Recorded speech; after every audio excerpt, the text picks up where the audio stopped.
Welcome to Let's Talk. I'm your host, Stephanie Anthony. Just enjoying a little African zombie.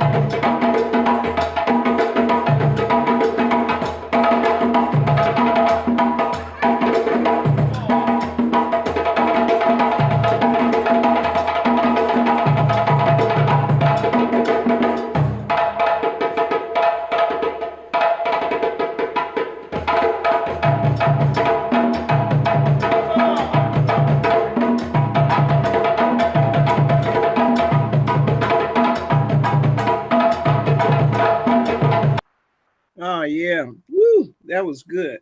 That was good for me anyway. I hope you're enjoying the day. And I just want to chime in and say that this is the day that the Lord has made. Let us rejoice and be glad in it. I know we all like to complain about the weather. We want to say, oh, it's too cold, it's too hot, it's too rainy, it's too sunny. It's always too something where we're concerned. But we, it'll be good to get in the habit of saying it's just right. It's just right for the situation. Now, a lot of people have asked me along the way about my raps. And let me say that, rapping is kind of simple, it's basic. It's like, when we were little, our moms, um, you know, tied a headscarf around us to sleep at night, around our heads to sleep at night. And actually, doing a rap is very much the same. However, I believe that the easiest wraps to do are with stretchy fabric, and the hardest are not. So I'm going to give you a little demonstration. This is just a regular scarf, neck scarf, and it's not very wide, but we're going to make it into a head wrap. And we're going to start by bringing the front. For my benefit, I like to first of all have um, something on my scalp, and I don't like the stretched stocking caps or wig caps because they squeeze after a while, and I don't enjoy them. And so, but with the cloth wrap, you start down by your eyebrows actually, so that you'll have enough room to do something artistic. And then you cross in the back, just like this. And now it's up to you for what kind of look you want. But one way is to just twist your two ties on the side if you wish. And that'll give you a texture that is very popular. So then, after you wrap it a couple of times, you knot once, and this, is a forward that we're doing.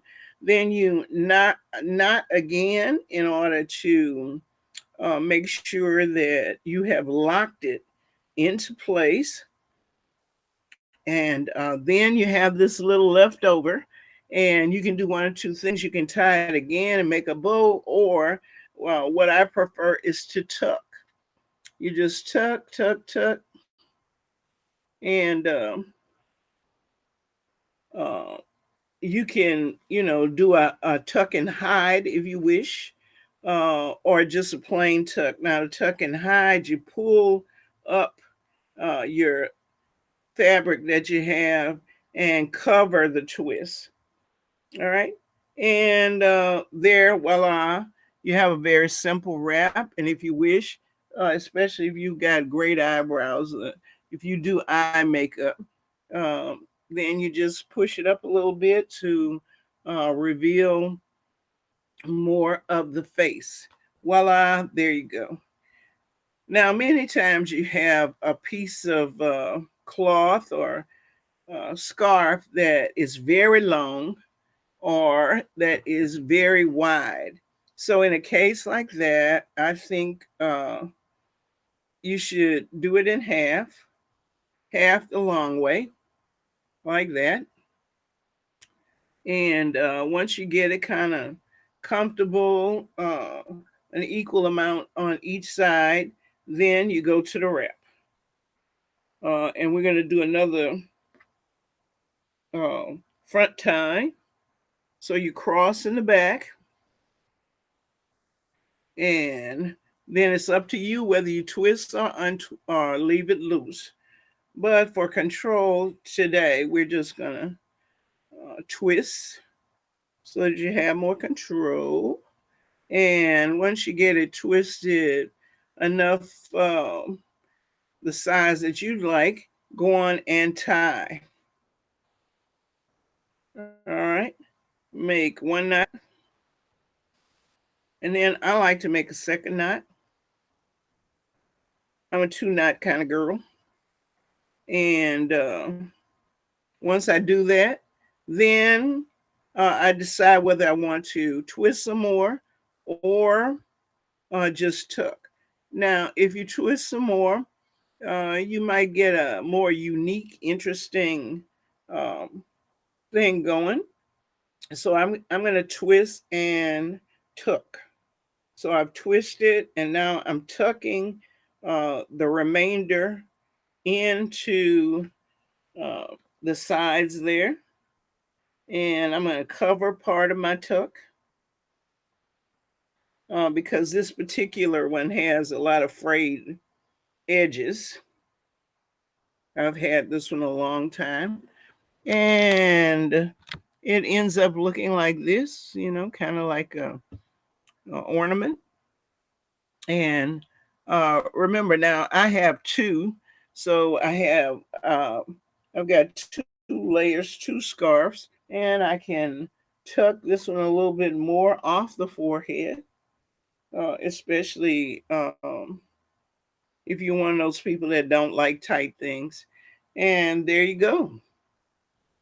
I use two scarves, and I'm completely covered. And no matter what kind of hair day you're having, you'll look put together. So that's my way of doing a head wrap. Don't sweat it, it's not that hard. And you're ready. Da da. And I would say, just scarves are getting very, very expensive. So, excuse me, anybody that can, get them at a for a reasonable price, go for it. And even if it's not a color that you would ordinarily have with other things, let's say that it's green and that's not really your main color of interest, you can just get it and save it and pair it with another scarf if you wish, and you'll get a lot of use out of it. Also, if you find that you're a person that's always cold, you go into buildings and it seems like they keep it too cold, especially places like the airport, a wrap is really a convenience because you can have your head covered. It can, you can put your head on things if you wish, and it's not contaminating your skin. When you get to a washer, you just take it all off, throw it in the machine, and you don't have to worry about, oh, what kind of germs am I carrying in my head, on my hair, or whatever. It makes for a more um, sanitized version of things. And for ladies who wear wigs, I know you're always sweating about, okay, you got on a wig, which you have to, will be wearing again and again and again. But you're going in places that may have contamination. So the wrap to me is a perfect uh, entity to use in order to, you know, make things uh, easier. Now, there's a lot going on in the news, and we want to share some of that with you. But before we do, I want to let you know that Louisiana Democracy Project is a nonprofit social justice organization dedicated to the people and the best interests of the community. We have been producing Let's Talk since 2007. And we hope that you will like, subscribe, and share. And today we're going to talk about a few things that are in the news, which we always try to spend a little time on stuff in the news. So each of the things that we do today will have uh, some emphasis on children. So let's begin. If we Joining us here in the Isaiah Kim Martinez in for Doug Profit tonight. It's the close to a week that's felt like an eternity for so many right here in Louisville. Funeral services held today, including for Tommy Elliott. His daughters braved the microphone to honor their father taken by gun violence. WHAS 11's Connor Steffen has that story. He's live with photojournalist Ian Hardwitt at the downtown memorial tonight. Connor. Isaiah, we're hearing a lot of messages tonight, but I want to emphasize tonight's message is less words and more names. Let's take a look right now. I want to reiterate. Dina Eckert, Josh Barrick, Juliana Farmer, Jim Tutt, and of course, Tommy Elliott. These were people killed As by the week their draws to a gunmen. close, Louisville. marking the end to one of our city's darkest chapters. You go through the disbelief, and then it settles in. The gravity of Monday's tragedy sets in as people remember the immeasurable loss of life. Jim Tutt, Josh Barrick, Juliana Farmer, Dina Eckert, and Tommy Elliott. We miss him, and this is very tragic. The community still coping, gathered inside Broadway Baptist Church Friday to grapple with the goodbye they didn't expect to come so soon. He is a friend. He's more than a broker and a banker. Honoring not just a man, How great of a husband and father he was. but a true cornerstone of our city. He went above and beyond because he believes in community. Tommy Elliott served as senior vice president at Louisville's Old National Bank branch. An Elizabethtown native, he spent his life giving back, championing various causes for the American Heart Association, Goodwill Industries, KET, and so much more. Those gathered inside here today that knew Tommy Elliott best described him as everyone's best friend, said he would make you feel like the most important person in a room, which is why it should come as no surprise to see the outpouring of support we're seeing here today. You could barely find a parking spot for the service. Just the way you would expect it to be. I believe this church holds 600 plus folks, and we have people at the top. They are here to honor Tommy. He deserves it all. Those in attendance ranged from Kentucky's top leaders, Governor Andy Beshear, Congressman Morgan McGarvey, and former Congressman John Yarmouth, to his family, who he loved dearly. Tommy was our rock, and he was always there. And his love can't go anywhere but here. The reality of a world without Tommy in it. It was like somebody knocked the wind out of me. You go through that period of shock. But he will live on with that ever-permeating smile. A smile that beyond, I will take that with me. And a name, now forever etched in our city's history. There we go. And you're looking at that name right now. We want to reiterate, we were there at the memorial today. Really just such a beautiful service, as were all of those held today in Louisville. Now, if you want to help Tommy Elliott's family, they ask in lieu of giving them donations that you donate to the American Heart Association. We're live in downtown Louisville. Connor Steffen, the WHAS 1119. All right.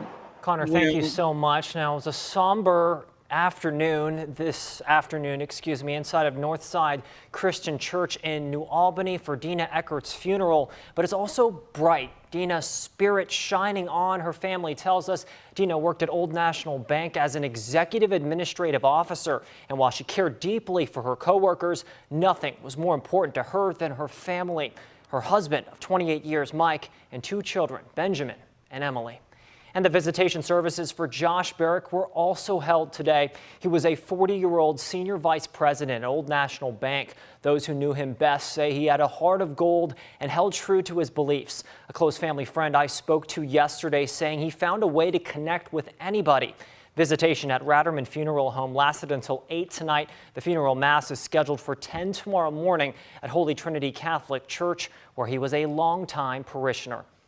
And throughout the week, people have gathered downtown to pay their respects as a memorial continues to grow on the steps of the Old National Bank building. Photojournalist Ian Hardwood went down there tonight to see how the community is honoring the victims of Monday's mass shooting. Let's see. They were just trying to go to work, It still hurt. It still hurts me, even though I didn't know these people, Like I said, I moved out of Louisville, and everybody down just really cool and respectful, and no one deserves this. I came out here because it touched my heart to see such a tragedy happen here in the city. We have tragedies happen quite often in the city, but we lost a son to suicide in 1999. He jumped off the 2nd Street Bridge, 18 years old, and we know what it feels like to have this kind of deep grief and sorrow and a sense of loss. We need to accept it and learn how to deal with it. And the young man that did this tragedy, I'm sure he was dealing with some form of grief himself, and he did not do the right thing with it. I wish that he had went to pick somebody out that loved him and would try to help him process what he was going through in his life. When you have a tragedy like this, it teaches us all how important people in our lives are that we love, how important love is in our life. The only thing I can do is sit here and make music for people who can't feel anything but sorrow. Yeah. Stop running red lights. Be nicer to people. And if you are looking for monetary ways to help the victims, we have links for multiple GoFundMes. That's on our website, whas11.com. It was one of the calls that I'll never forget. To sit there and listen to someone who's hiding. She was the calming voice on the other end of a 911 call from a woman inside the Old National Bank on Monday, hiding in a closet with a colleague after the gunman opened fire on his coworkers in a board meeting. Today, Dana Frost with MetroSafe is opening up about that call, saying it's unlike any she's ever taken. Have you heard shots over the conversations like that before? No. What does that do to you? At that moment, it did nothing because I was focused on getting what I needed to get for the responders.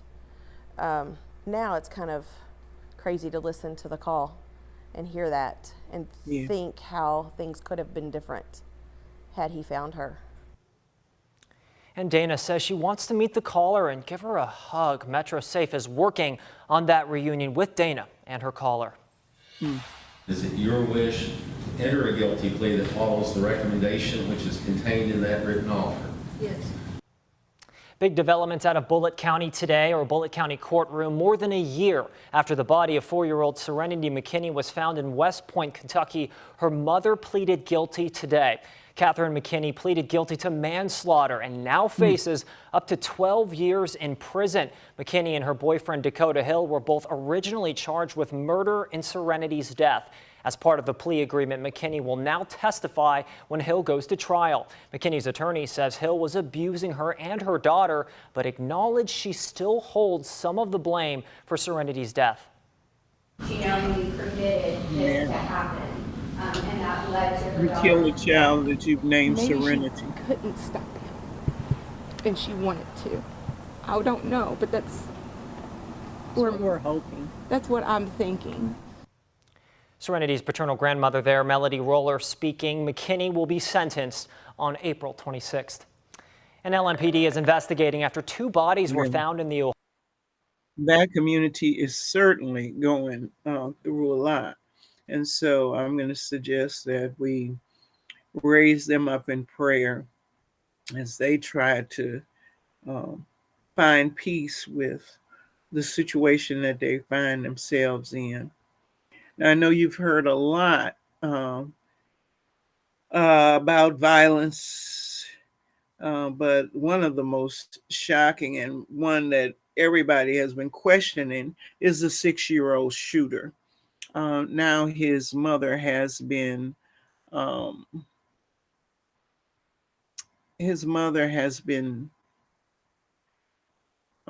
charged, and what I wanted to share with you was a news report, but my mom is not available apparently.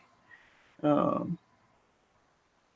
gonna see though if there is any way we might make it available, but I think not. Nope. So our technical difficulties will say no, that I'm not able to share that with you right now. But maybe I could share something funny with you. Let me see.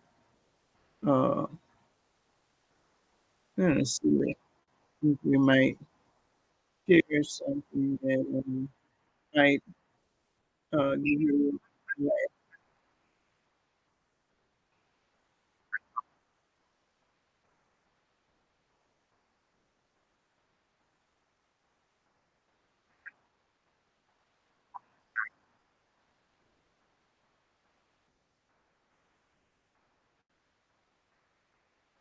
Well, we're not getting any video on that either. So, oh well, oh well. There are some funny little things that were, uh, popping up about dogs and the shenanigans that they come up with. Anyway, I'm not having much luck with my videos here, but I do want to share some other stuff with you if you will allow. And that is that coming up uh, during the week will be the International Youth Volunteer uh, time. And we will be participating in that because we'll be engaging our youth from Community Kids Outreach of Little Rising Sun Baptist Church with the Hershey Company, which supports the International Youth Volunteer Day, which will be coming up on the 28th. So we're looking forward to um, putting together youth and senior citizens, youth and senior citizens, where the youth will listen and document. We call them the scribes, and the senior citizens will share and be quoted. They'll produce a story and which will be shared with others. And we hope to have them published and distributed. So we're looking forward to that. We'll have a reception, if all goes well, on the 28th at Landmark of Baton Rouge. And we'll be inviting youth and seniors to come together, drink a little tea, uh, have a little good time uh, with some libation and conversation. So, if you'd like to be a part of that, please make sure that you email me at Stephanie Ashton Anthony at gmail.com. That's one word, Stephanie, Stephanie, Ashton, Ashton, Anthony, Anthony, at gmail.com. God bless you and keep you. And coming up, we'll have a little bit more. Um, and we invite you to invite others, like, share, and comment and subscribe. God bless you and keep you. Bye bye.